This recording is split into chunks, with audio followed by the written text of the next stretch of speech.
Shawn Porter says he would rather see Usyk versus Deontay the Bronze Bomber Wilder from Tuscaloosa, Alabama, over Tyson Fury. Let's talk about it. What up, Fight World? It's your boy Ego, and I am back with some more boxing. Link in the description. Shawn Porter did an interview, and he says, quote, "You could see that Anthony Joshua was prepared, but not prepared enough."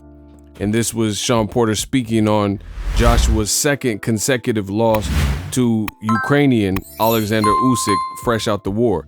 He says, Joshua, he had a big ninth round. I felt he should have opened the fight like that ninth round. And he says, Usyk versus Deontay Wilder, that's the fight that I really want to see. Believe it or not, I want to see that more than I want to see Usyk versus Fury, because I think the style matchup is better. When we get Usyk versus Fury, that's the best boxing match we can get at heavyweight. But in terms of keeping ourselves on the edge of our seat, it's definitely Usyk and Wilder. He says that Joshua should have emptied the tank early and let the fight be what it was going to be. He should have went for the knockout early and put some serious pressure on Usyk. If anything, you take something out of your opponent. Yeah, you take something out of yourself, but you're taking something out of your opponent as well. Usyk is the man at heavyweight right now, but I would favor Fury, I think. I don't think we'll see that fight. I do favor Fury. Now you're going up against size and speed and power and boxing ability, all those components that Usyk has that separates him from everyone else in the division. It doesn't separate him from Fury. I think I might favor Fury in that one. I might. So, listen, I agree, because I said this even before this interview was released regarding Deontay Wilder and Usyk. It's a better fight. I told you, Tyson Fury versus Usyk, to me, I think it's trash. Like, outside of the fact, like, if we aren't talking about belts and you know, the meaningfulness. And here's the other issue that I have with that particular fight. So on top of Tyson Fury, Usyk being stylistically challenged, yeah, that's what I'm gonna call it. Stylistically challenged. I think it's a stylistically challenged fight. But on top of that is, I know boxing, and boxing hardcores, people who watch boxing no matter what's on, and big fight, small fight, it's not that big of a crowd. It's maybe 250K, 350K active all day, every day boxing followers. So that being said, Usyk versus Fury is not a big event.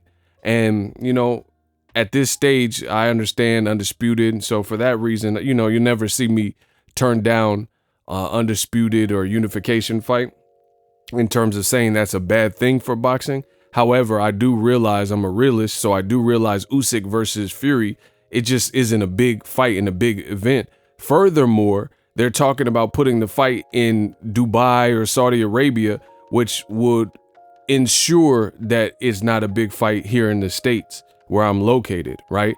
Because putting fights over there, you can get the site fee and all that, but at the end of the day, there's differences. You know, you've never seen Floyd Mayweather have his biggest fights in Saudi Arabia or Dubai or the UK, even anywhere. You know, he's done his biggest fights right here, homegrown in the States, mostly in Las Vegas, and that's there for a reason.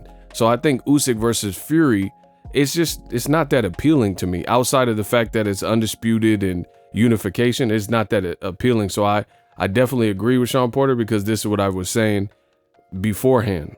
You know, it's just, I don't think it's a big event, and I really think it's a stylistically challenged fight. So I think it'll be what you would call, quote unquote, boring, or, you know, less action. I think Joshua versus Usyk, stylistically, what Joshua is good at versus what he's bad at, strengths and weaknesses, it makes for a good fight.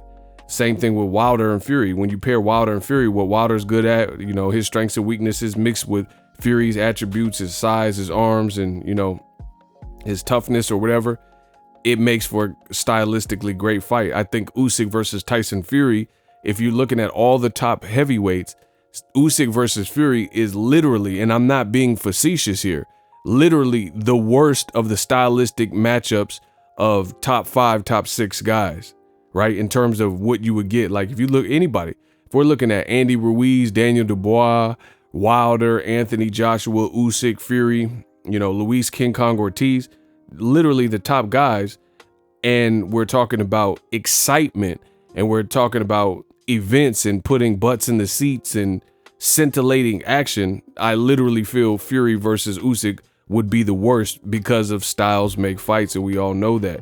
You could put Wilder in with Andy Ruiz. If Andy Ruiz defeats Luis King Kong Ortiz, that'll be a second great win in a row.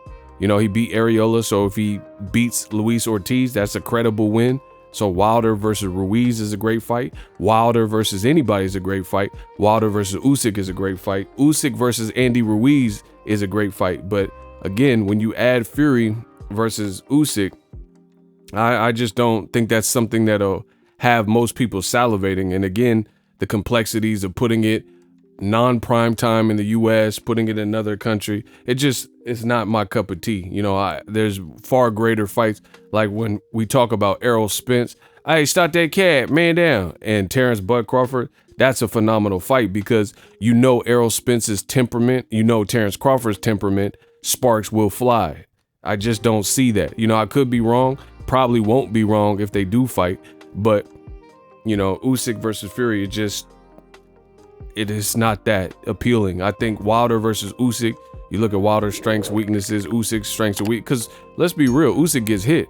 He definitely gets hit. Joshua was almost hesitant. Now, what Shawn Porter said about Joshua, also what I said, in terms of he should have started off faster. And I think it's going to be an uphill battle for Anthony Joshua. Here's why.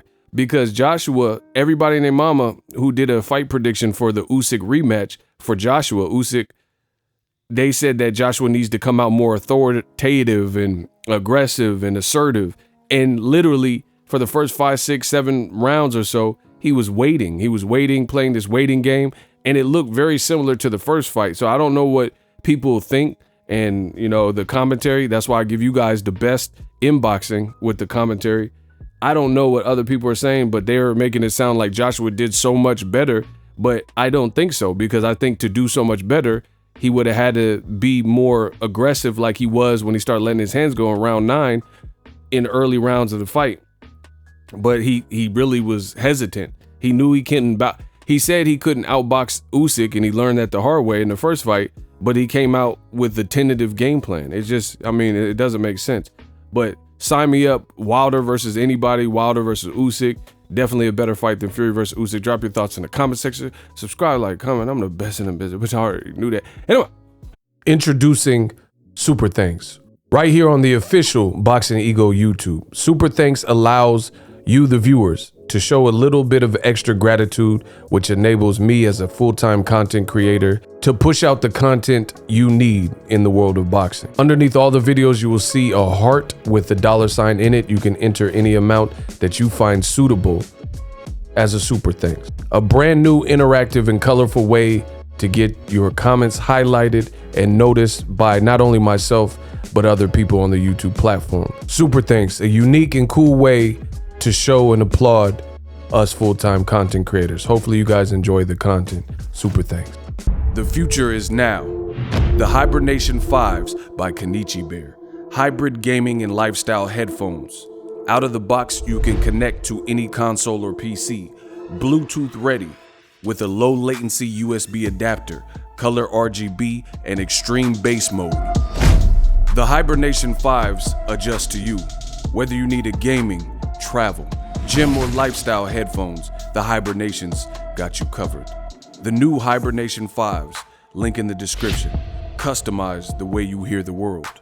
Welcome to the nation.